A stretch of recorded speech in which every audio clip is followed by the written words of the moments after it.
सारे स्विच बंद होने के बाद भी बल्ब ग्लो क्यों करता रहता है। जैसा कि आपने अभी वीडियो में देखा होगा कि मैंने सभी स्विच बंद कर दिए हैं, फिर भी ये बल्ब आप देख सकते हैं कि ग्लो कर रहा है। ऐसा क्यों होता है? क्या आपके स्विच बोर्ड में प्रॉब्लम है या फिर आपके घर पे जो इस इलेक्ट्रीशियन ने वायरिंग की है उसकी प्रॉब्लम है? क्या प्रॉब्लम आती है और कैसे इसका सॉल्यूशन हम कर सकते हैं? इस वीडियो में हम आपको सारा कुछ स्टेप बाय स्टेप समझा देंगे। जो भी प्रॉब्लम आएगी हम आपको एक एक करके क्लियर कर देंगे, तो बने रहें इस वीडियो में। अगर आप लोगों ने अभी तक हमारी चैनल H&S रिवाइंडिंग को सब्सक्राइब नहीं किया है तो नीचे रेड कलर के आइकन पर क्लिक करके हमारी चैनल को सब्सक्राइब कर लें। हम आपको ड्राइंग के माध्यम से हर एक चीज समझा देंगे। तो चलिए दोस्तों, वीडियो स्टार्ट करते हैं और सिखाते हैं आपको कुछ नया।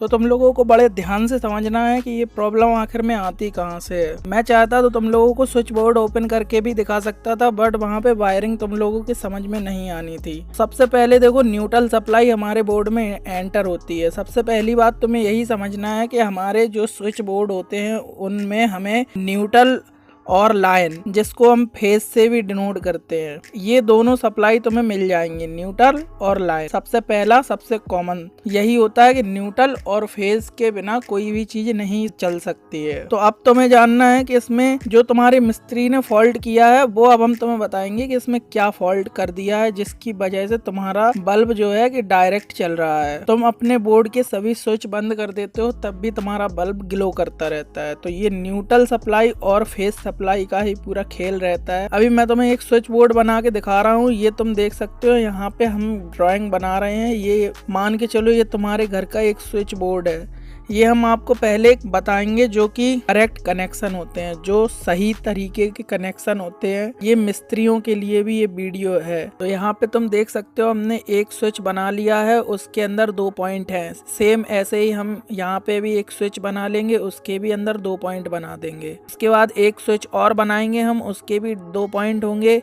ये तुम्हें बस एक बार ध्यान से समझ लेना है। उसके बाद तुम्हारे घर पे भी ये प्रॉब्लम होगी तो तुम भी बहुत ही आसानी से उसे सॉल्व कर पाओगे। उसका सॉल्यूशन पूरा तुम्हें यहीं मिल जाएगा। तो ये तुम देख सकते हो हमने 3 स्विच बना लिए हैं, एक हमने 5 पिन सॉकेट बना दिया है। ये 5 पिन सॉकेट तुम्हें तुम्हारे बोर्ड में देखने को मिल जाएगा। तो अब हम बताते हैं तुम्हें कि करेक्ट क्या होता है। इसमें करेक्ट सप्लाई जो एंटर होती है वो क्या तरीका होता है सप्लाई एंटर कराने का। तो तुम यहाँ पे देख सकते हो, हम अभी तुम्हें एक बल्ब बना के दिखा रहे हैं। यहाँ पे ड्राइंग को ज़्यादा माइंड न करना। ये हमने एलईडी बल्ब एक बना लिया है। यहाँ एलईडी बल्ब के भी 2 टर्मिनल होते हैं। यहाँ पे हम एलईडी बल्ब के भी 2 पॉइंट बना लेते हैं और यहाँ पे हम न्यूट्रल सप्लाई एलईडी बल्ब पे देंगे और फेज सप्लाई एलईडी बल्ब पे जाएगी।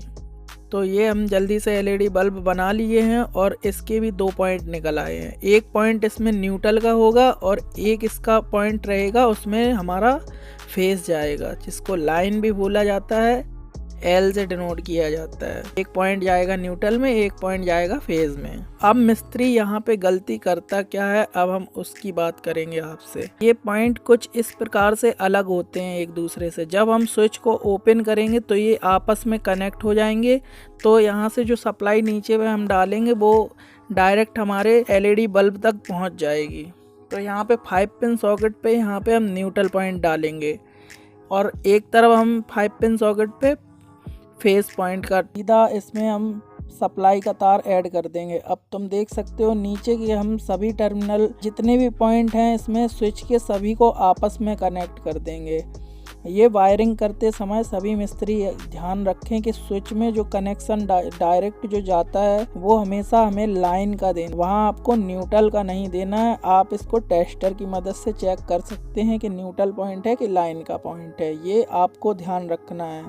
अगर आप मिस्त्री हो तो आप ये बात का जरूर ध्यान रखें कि जितने भी स्विच होते हैं उन सभी में आपको हमेशा लाइन ही देनी है, आपको कभी भी वहाँ पे न्यूट्रल नहीं देना है। अब क्या गलती करता है मिस्त्री ये भी हम तुम्हें बता देंगे कि यहाँ पे क्या करता है कि अब हम चलो तुम्हें ड्राइंग के माध्यम से समझाएंगे तो बहुत ही अच्छे से तुम्हें समझ में आ जाएगा।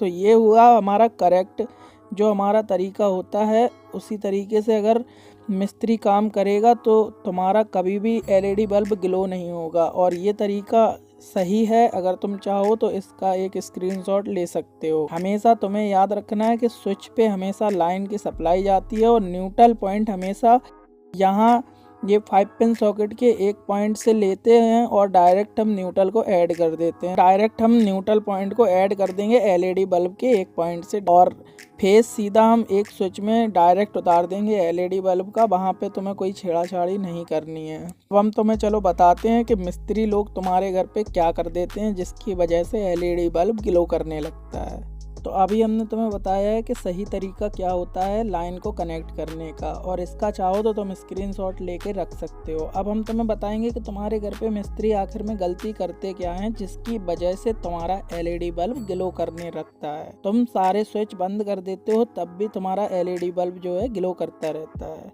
तो यहाँ पे तुम देख सकते हो हम सेम वही जो ऊपर हमने बोर्ड बनाया था वो फिर से बना लेंगे ड्राइंग के माध्यम से। यहाँ पे हमने एक 5 पिन सॉकेट ले लिया है और 3 स्विच ले लिए हैं, और यहाँ पे हम एक एलईडी बल्ब बना देते हैं जल्दी से। और ड्राइंग को इतना माइंड नहीं करना, तुम्हें बस समझना है कि इसमें क्या क्या है और कैसे कनेक्ट करते हैं। इसमें तुम देख सकते हो एक पॉइंट हमने न्यूट्रल का निकाल दिया है और एक पॉइंट हम लाइन का निकाल देंगे। लाइन और फेज में कंफ्यूज ना होना, एक ही होते हैं दोनों।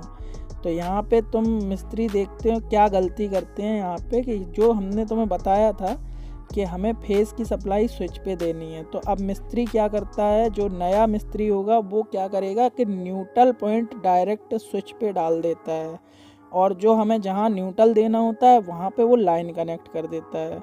तो तुम देख सकते हो यहाँ न्यूट्रल पॉइंट इसने डायरेक्ट क्या किया कि स्विच पे लगा दिया। मिस्त्री हो तब भी ये वीडियो देख लेना, तुम्हें सब समझ में आ जाएगा। यहाँ स्विच से सप्लाई देनी है तुम्हें एलईडी बल्ब को। तुम लाइन कहीं भी कनेक्ट कर सकते हो एलईडी बल्ब में, कोई भी पॉइंट स्थित नहीं होता है एलईडी बल्ब में, तुम कहीं भी लाइन दे सकते हो, बट तुम्हें स्विच से लाइन देनी है। और जो मिस्त्री तुम्हारे यहाँ क्या गलती करता है कि लाइन उठा के दे देता है तुम्हारा 5 पिन सॉकेट के न्यूट्रल पॉइंट पे। तो न्यूट्रल में क्या करेगा कि जहाँ न्यूट्रल देना है वहाँ पे सप्लाई डाल देगा लाइन की, वो तुम्हारा हो जाएगा रॉन्ग कनेक्शन। बस ये मिस्त्री आजकल के सबसे बड़ी गलती कर देते हैं कि ये क्या करते हैं कि स्विच में जहाँ पे पावर की सप्लाई हमें जानी चाहिए, जहाँ पे हमें लाइन चाहिए, वहाँ पे ये लोग न्यूट्रल दे देते हैं, और जहाँ पे हमें न्यूट्रल सप्लाई चाहिए वहाँ पे ये लोग क्या करते हैं लाइन की सप्लाई डाल देते हैं। तो ये क्या होता है कि जब आप एलईडी बल्ब स्विच से बंद करेंगे तो आपका जो है कि सप्लाई वहाँ पे कट नहीं हो रही है। आप पहले ये समझें कि आप जब स्विच बंद करेंगे तो वहाँ पे आपकी लाइन बराबर पहुँच रही है, क्योंकि वो डायरेक्ट कनेक्ट है, और जो स्विच होता है उससे आपका न्यूट्रल कट जाएगा। तो जब आप देखते हैं सीलिंग फैन आपका बंद हो जाएगा, क्योंकि उसमें कैपेसिटर लगे होते हैं तो वो आपका करंट ऊपर पास नहीं कराएंगे। बट इनमें क्या होता है एलईडी बल्ब में छोटे छोटे सर्किट होते हैं, तो कहीं ना कहीं से वो न्यूट्रल क्रॉस करके पहुंच जाएगा अंदर, और वो बराबर ग्लो करता रहेगा। तो तुम देख सकते हो हमने तुम्हें स्टेप बाय स्टेप एक एक करके समझा दिया है कि मिस्त्री गलती करते क्या हैं। तो तुम्हें हम ऊपर जो ड्राइंग दिखाए हैं, अगर तुम उसके हिसाब से अपने यहाँ पे भी मिस्त्री को बुला के काम करवा लो, तब भी तुम्हारा स्विच बोर्ड अच्छे से वर्क करेगा, बल्ब ग्लो नहीं करेगा। तो अब हम तुम्हें दिखाते हैं कि अभी हमने जो तुम्हें शुरू में दिखाया था, जो एलईडी बल्ब हमारा ग्लो कर रहा था, अब हम तुम्हें दिखाएंगे कि वो हमने इसी प्रकार से एकदम सही किया है। जहाँ पे भी ये प्रॉब्लम थी तो हमने इसी प्रकार से सही किया है। तो अब तुम देखना यहाँ पे कितना एक्यूरेट वर्क कर रहा है, स्विच बंद करने पे बंद हो जाएगा। तो चलो हम तुम्हें एक बार डेमो दिखा देते हैं फिर से। अब हम तुम्हें चेक करा के दिखा देते हैं एक बार फिर से। देखो सभी स्विच हमने बंद कर दिए हैं। अब हम देखेंगे हमारा एलईडी बल्ब प्रॉपर बंद हुआ कि नहीं हुआ। तो तुम देख सकते हो स्टार्टिंग में हमने तुम्हें जो दिखाया था वहाँ एलईडी बल्ब ग्लो कर रहा था। तो अब हम एक बार स्विच ऑन करते हैं, फिर देखते हैं। तो यहाँ पे तुम देख सकते हो बल्ब जल गया है अच्छे से, और उसके बाद स्विच ऑफ करने पर एकदम एक्यूरेट वर्क कर रहा है। Switch on, switch off, switch on, switch off. तो आई होप आप लोगों को सब समझ में आ चुका होगा। एक एक करके हमने स्टेप बाय स्टेप आप सभी को समझाया है। अगर वीडियो में दी गई जानकारी आप लोगों को पसंद आई हो तो हमारी चैनल H&S रिवाइंडिंग को सब्सक्राइब कर दें और साथ ही में नोटिफिकेशन ऑन कर लें। वीडियो पसंद आया हो तो इसे लाइक कर दें। चलिए दोस्तों, मिलते हैं नेक्स्ट वीडियो में। अभी के लिए जय श्री राम।